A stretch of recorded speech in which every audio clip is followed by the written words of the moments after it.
Hi everyone, Olivia Reiner here with Jim Owczarski. We've got a pinch hitter today, subbing in for Pete and for Ryan as well. So we got Jim today. Happy to have you here. Happy to be back. Yeah, no, it's good to have you. Yeah. When's the last time you did a Facebook Live? It was a road game. They've all blurred together at this point. I forget when it was. At the start of the year. I don't even remember where. Yeah. But yeah, it's been a little bit. Oh. Hi everyone. Thanks for having me back. Yeah, no, it's good to be here. So please send us your questions for both myself and for Jim, and we will do our best to answer them. Hello, Paul. Nice to see you. Hey guys.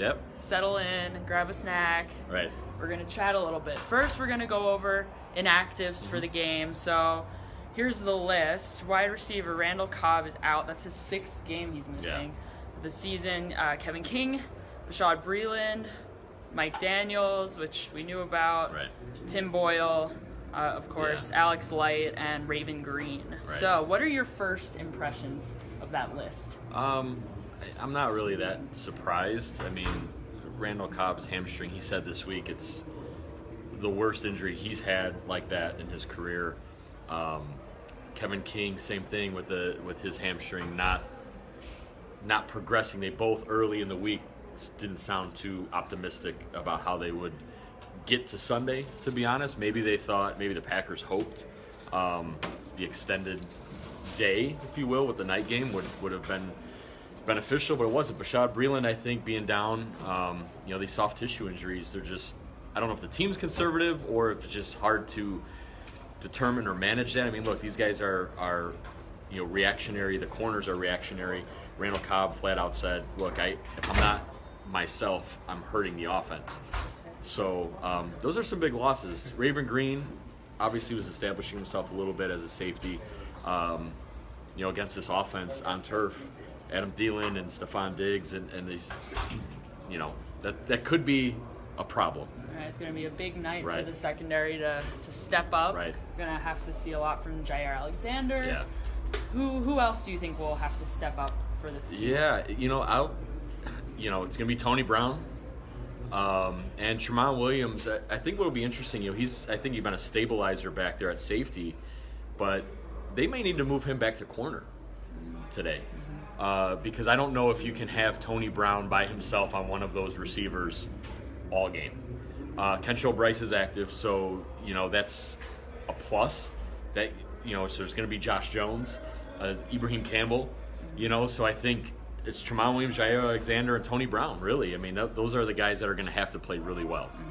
Michael wants to know, I believe Looney, is he going to play tonight? Yeah, he's active. Yeah. So, there's not very many defensive linemen. I don't know how many snaps he'll see. Of course, that group, if they get beat up or there's an injury, he'll have to be ready to go. But I think you're going to see it's going to be Lowry and Clark. You're going to see Reggie Gilbert sort of as a down lineman, if you will. Tyler Lancaster, and, of course, Montravius Adams. So I think if you see Looney, it's more of spot or some heavy goal line, short yardage type of stuff. No, absolutely. Yep. Keep on sending in your questions. Yeah. Hey, Paul, you're right. I didn't mention Josh Jackson. I sort of overlooked him a little bit. In the slot, we'll see him. I guess one of the reasons, Olivia, Josh Jackson has come to mind because, I think he's struggled a little bit. I mean, teams have picked on him. He's one of their most penalized defensive backs.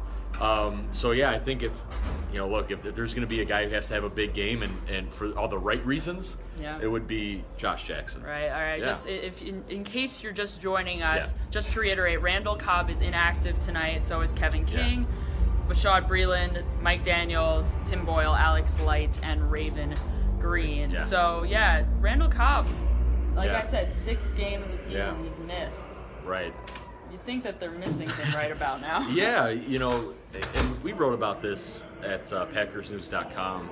There are issues on third down, and part of that is Randall Cobb's absence. I mean, it's Devontae Adams, it's Jimmy Graham, who is playing tonight with a broken thumb, so let's see how that goes.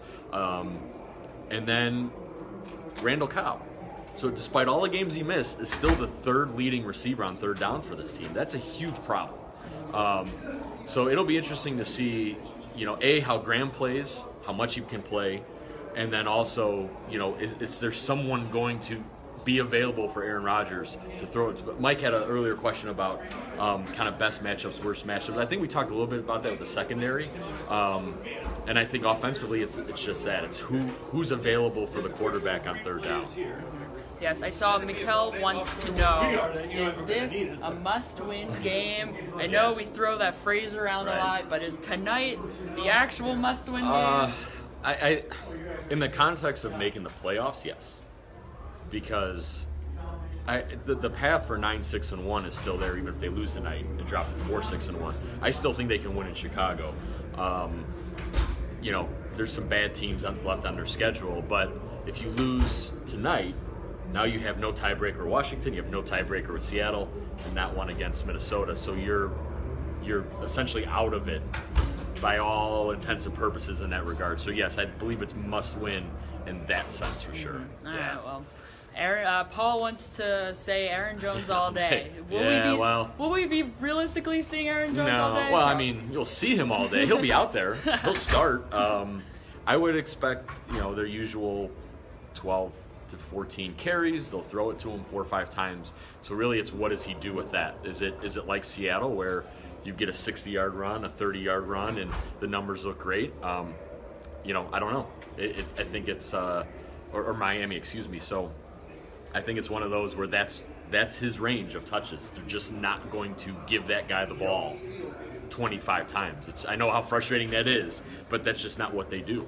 I mean, I guess I'm saying that, so maybe Mike McCarthy will surprise everyone and do it. Maybe the extra couple days made a difference in the recovery, and maybe that'll up his touches. Who knows? Yeah, we'll see. Yeah, no, maybe. Probably don't bet on that. Yeah, it's you mentioned conservative offense. I don't know, Joel. I don't know what that means. I guess I think they're going to throw it.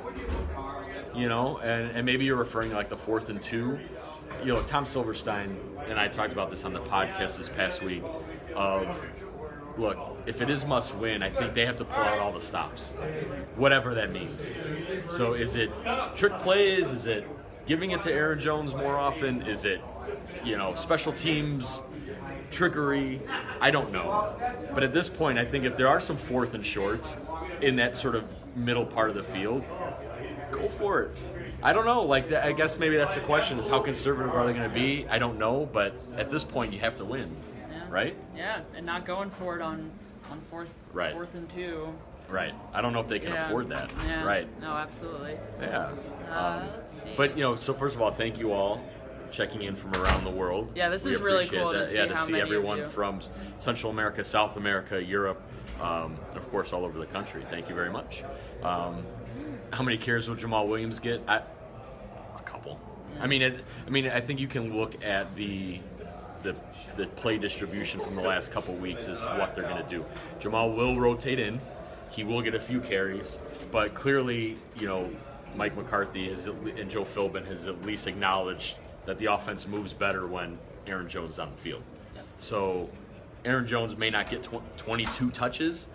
Jamal Williams will get a handful, for sure. No, definitely. A defensive touchdown question. Yeah, I mean, look, this team hasn't – Aaron Rodgers has used the phrase galvanizing moment, all week. That'd be one of them. This team has had some turnovers the last few weeks, 3 in the last 2 weeks. All have turned into touchdowns for the offense, which is great. But you haven't had that sort of moment, if you will, from this defensive group. I mean, they've gotten to the quarterback. But, yeah, pick 6, scoop and score, they haven't had it. So, for sure. Hey, there's a viewer from Canada. I've seen a couple. I saw someone BC as well. Okay. Hello from Minneapolis. Not too far Hope away. You're staying nice and warm. Yeah. Eric is asking if they're going to blitz a lot. I don't know what a lot would be or what a heavy blitz package would be. Mike Penn brings pressure all over the place. I think it'll depend on the secondary. If Jair Alexander's playing really well, if Tramon Williams is covering well and Josh Jackson, I think he'll be more likely to bring a safety in or create some extra pressures. But if Kirk Cousins is throwing the ball around, I mean, you're going to have to play coverage then. And then you're going to rely on your down linemen and your linebackers. So I don't know if blitz heavy is is a thing Mike Penton will do. I think he'll just do what he's done, which has worked for the most part. And how would you evaluate the development of the defense over the past few weeks?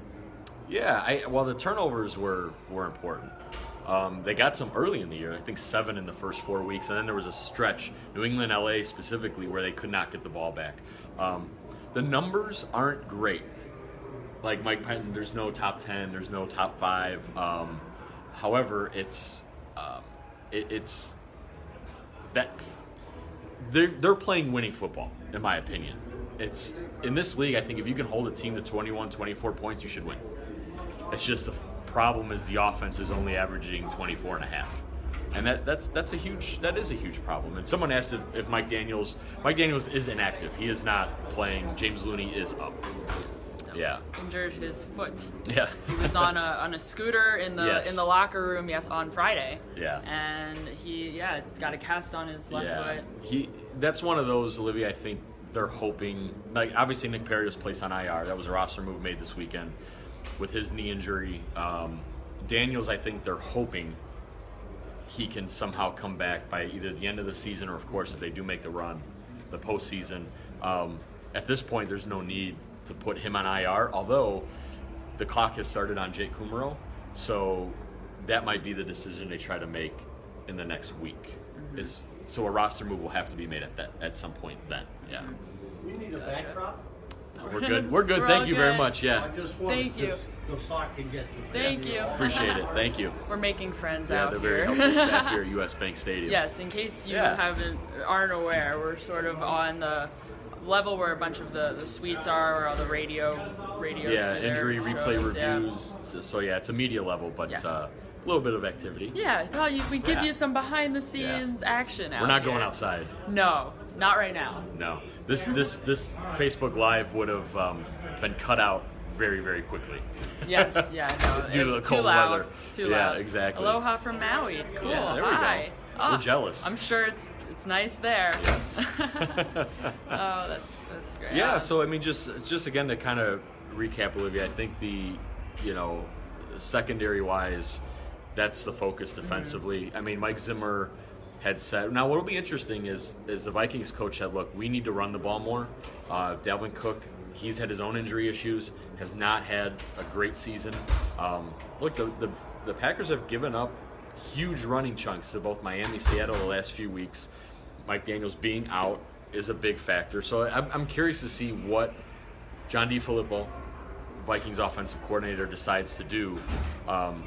Do they try to test those young corners in that secondary and say, hey, our receivers on turf, indoors, is the way to go? Do they try to set up the run? It'll be interesting to see how the Vikings try to play it early. Yeah, for sure.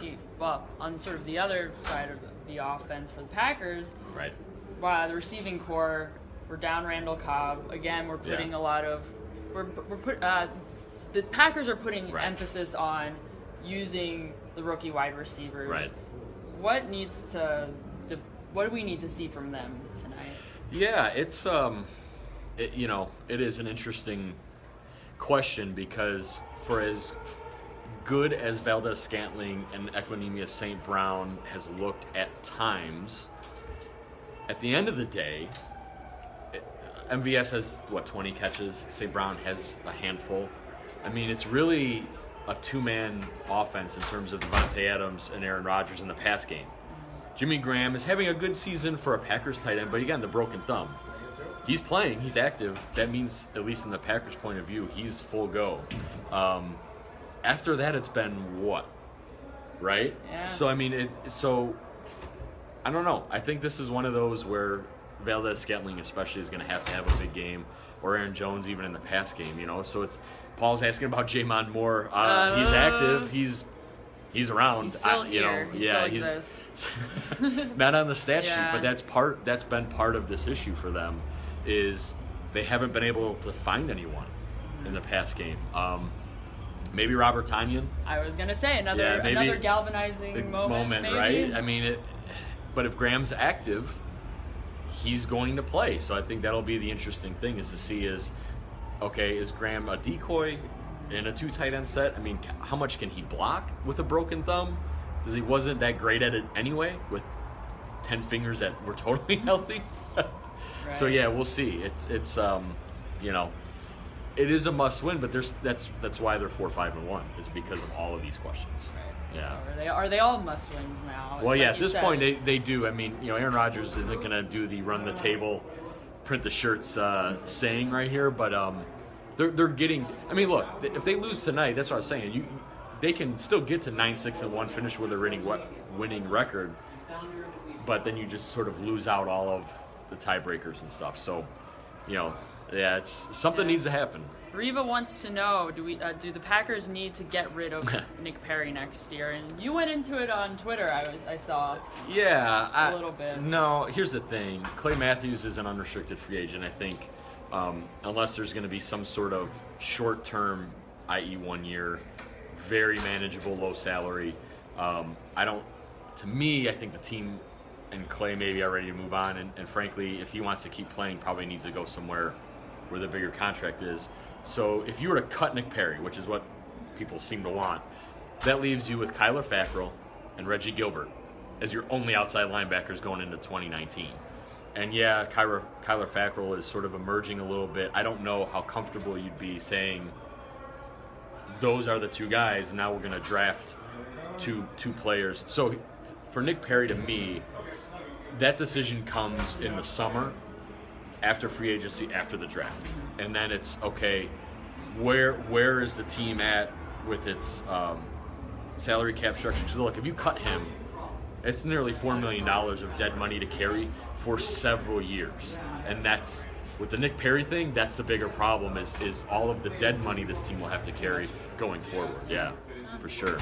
And of course, the usual head coaching complaints. Look, at this point in the year, no one's getting fired in season, and it'll be interesting.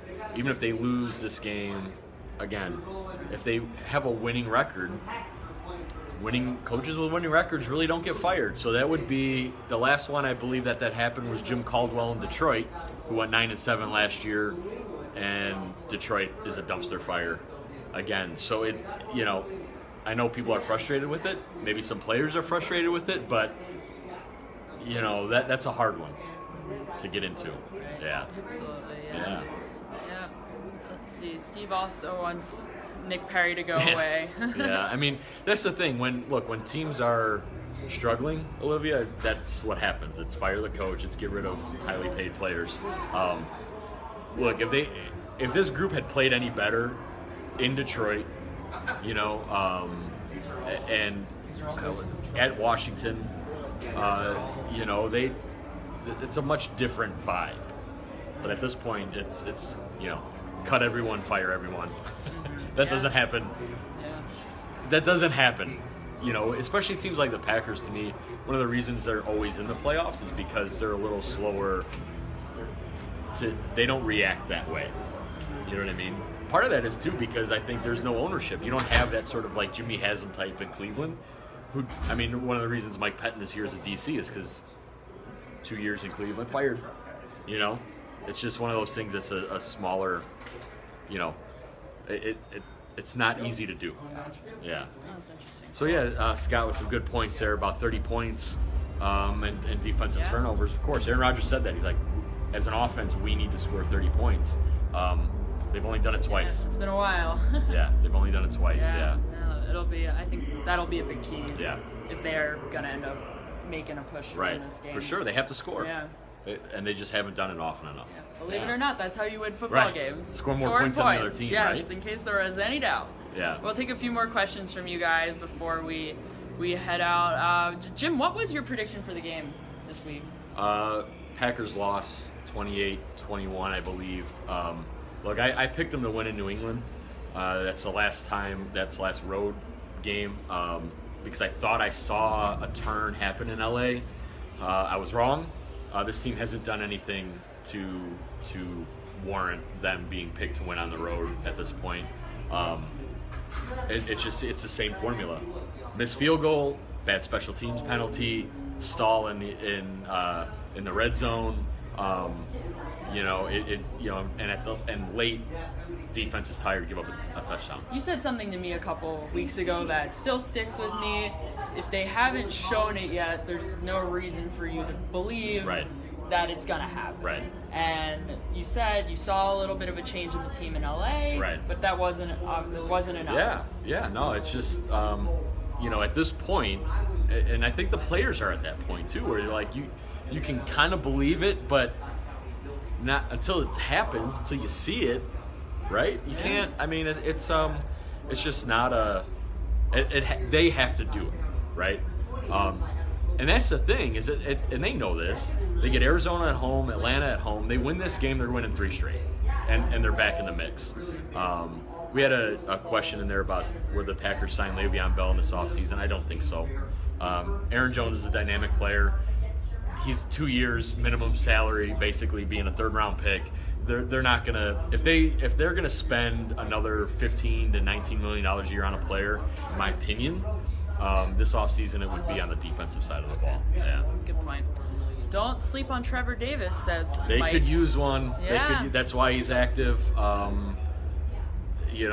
That's been another part of this team that hasn't helped the special teams.